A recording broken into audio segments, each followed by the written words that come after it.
ভুটানের থিম্পুর চাংলিমাথাং স্টেডিয়ামে অনুষ্ঠিত প্রথম প্রীতি ম্যাচে ১-০ গোলে জয় পেয়েছে বাংলাদেশ। শেখ মোরসালিনের পঞ্চম মিনিটের গোলই ম্যাচের ব্যবধান তৈরি করে দিয়েছে।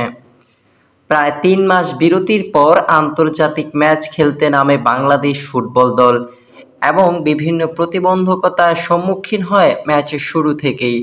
ভুটানের উচ্চতার কারণে শ্বাস নিতে সমস্যা এবং ঘাসের মাঠ ছেড়ে টার্ফে খেলার প্রভাব বাংলাদেশের খেলায় পড়েছে। তবু ভুটানকে চেপে ধরতে না পারলেও শুরুতে প্রতিপক্ষ গোলরক্ষকের ভুলে পাওয়া সুযোগ কাজে লাগিয়ে জয় নিশ্চিত করেছে বাংলাদেশ। মোরসালিনের করা গোলটি এসেছে ভুটানের গোলরক্ষক ধেন্দুপ তিংসেরারিংয়ের ভুলের সুবিধা নিয়ে।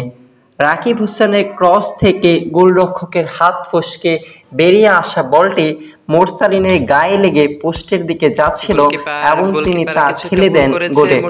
এই গোল দিয়ে মোরসালিন আন্তর্জাতিক ফুটবলে নিজে গোল সংখ্যা ৫-এ নিয়ে গেলেন। বিরতির আগে রাকিব ইনজুরির কারণে মাঠ ছাড়েন এবং দ্বিতীয়ার্ধে শাহরিয়ার ইমন মাঠে নামেন। তাছাড়া ভুটান কিছু আক্রমণ শানালেও বাংলাদেশ ডিফেন্ডাররা তাদের আক্রমণ প্রতিহত করতে সক্ষম হন। ৮৭ মিনিটে মোরসালিনের আড়াআড়ি ক্রস থেকে ইমন পোস্টে বল রাখতে না পারলে লিড বাড়ানো হয় না বাংলাদেশের। তবে বাকি সময় নির্বিঘ্নে পার করে দিয়ে ঠিকই জয় নিয়ে মাঠ ছাড়ে বাংলাদেশ। এই জয়ের ফলে বাংলাদেশ ভুটানের বিপক্ষে ১৫ ম্যাচে ১২টি জয় নিশ্চিত করেছে।